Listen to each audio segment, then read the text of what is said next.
Hello everyone, and welcome to the second part of a 5-part tutorial series where we cover how to play the basics of Imperator Rome. In this episode, we will explore how to rule your empire, and take a look at your nation's provinces, population, culture, and religion. Once you are ready to play along, it's time to load our campaign, and explore the fundamentals of ruling your empire and your subjects. After loading into your campaign, it's time to take a closer look at our nation and its administrative divisions. Go ahead and press the home key on your keyboard, or click on the Zoom to Capital button, located at the bottom of your screen just above your mini-map. This will take us to our nation's capital, the most important settlement of our empire.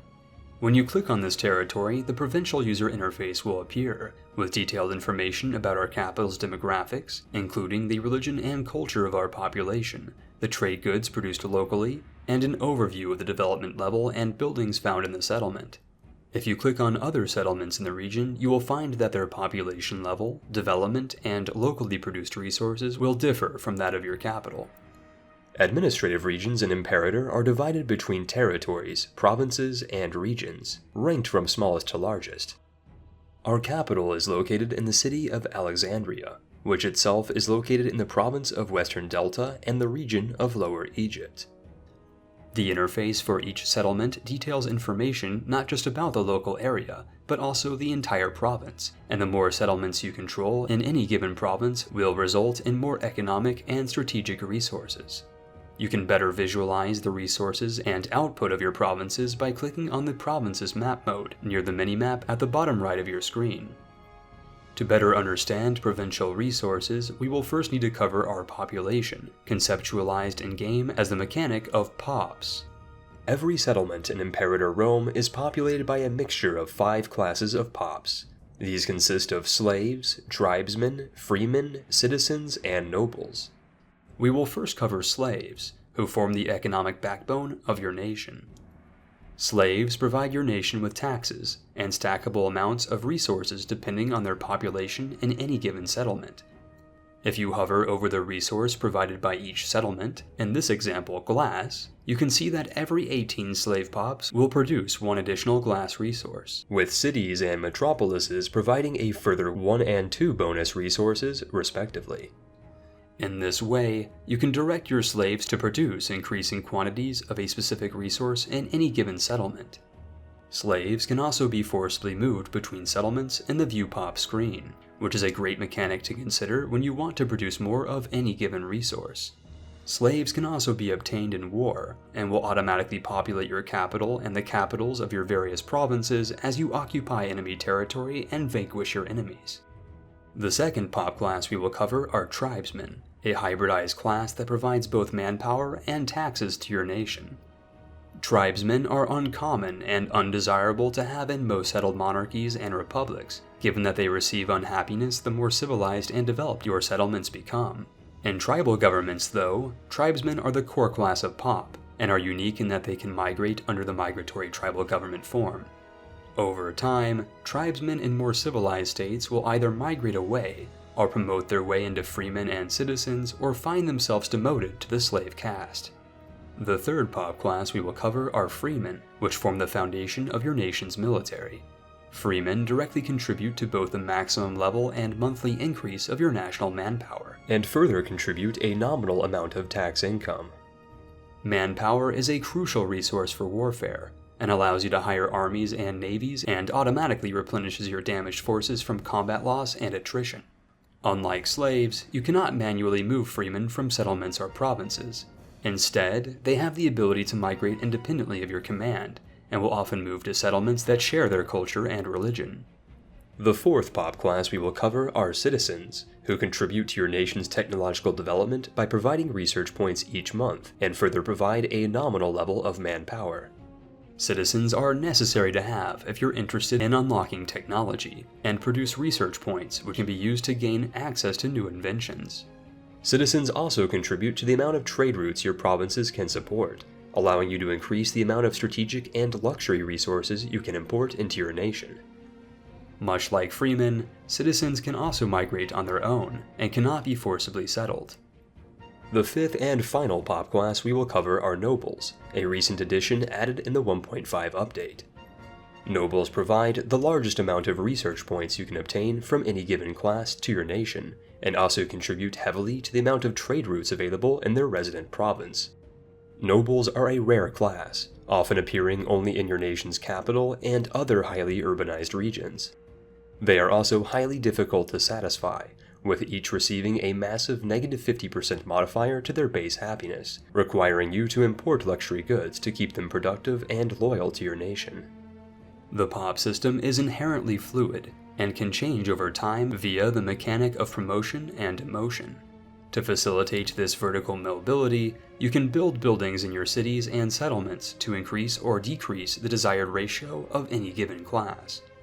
For example, building mills will increase the desired ratio of slaves in a settlement, while building forums will increase the ratio of freemen. Building courts of law will increase the ratio of citizens, and building libraries and academies will increase the ratio of nobles. You can view the class ratio of any given settlement by clicking on the View Pops interface.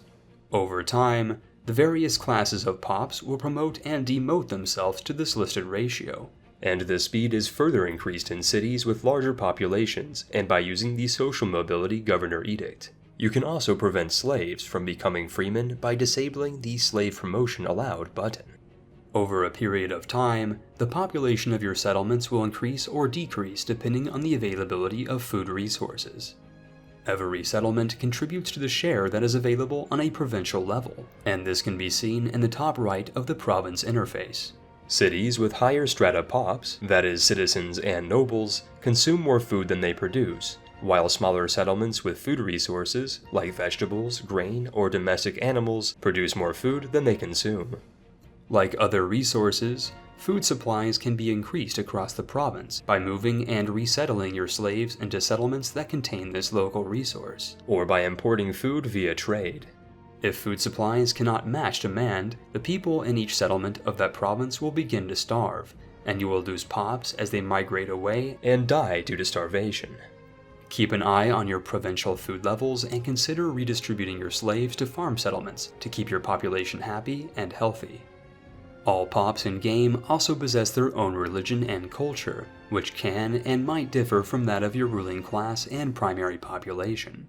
Over time, the pops of your various settlements and cities will assimilate to your primary culture and religion.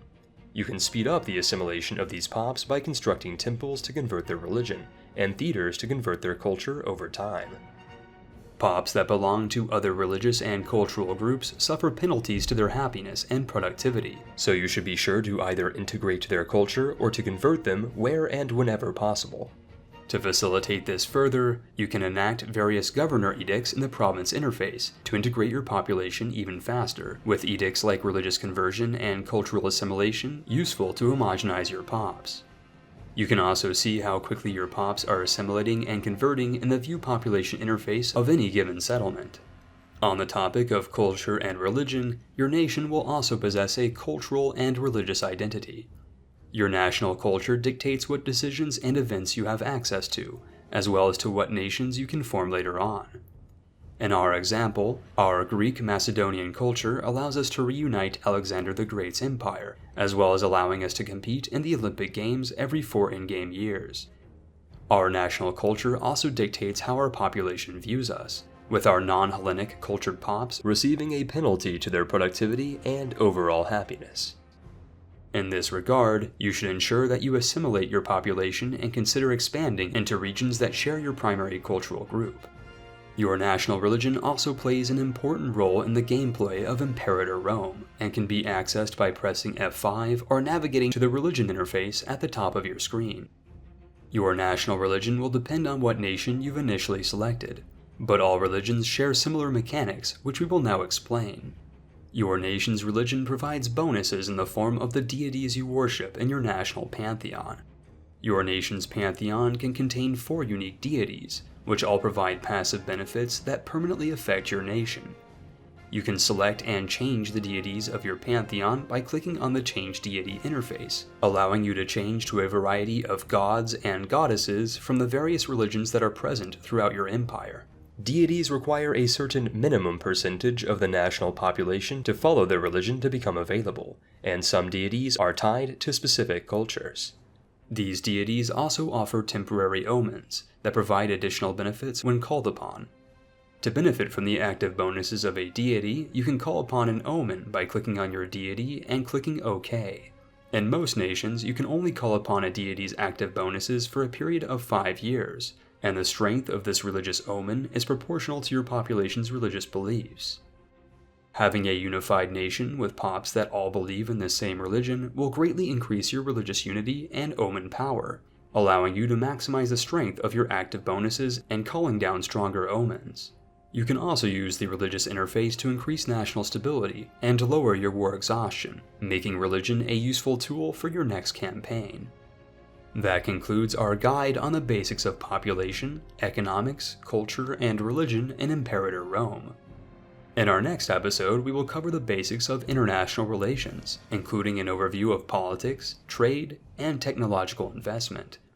If you'd like to learn more about Imperator Rome, I recommend checking out all 5 parts of this tutorial series to familiarize yourself with the basics of the game. This guide series is made in collaboration with Paradox Interactive and my YouTube channel, Alzabo HD. As always, thank you for watching, and we'll see you on the next Imperator Guide.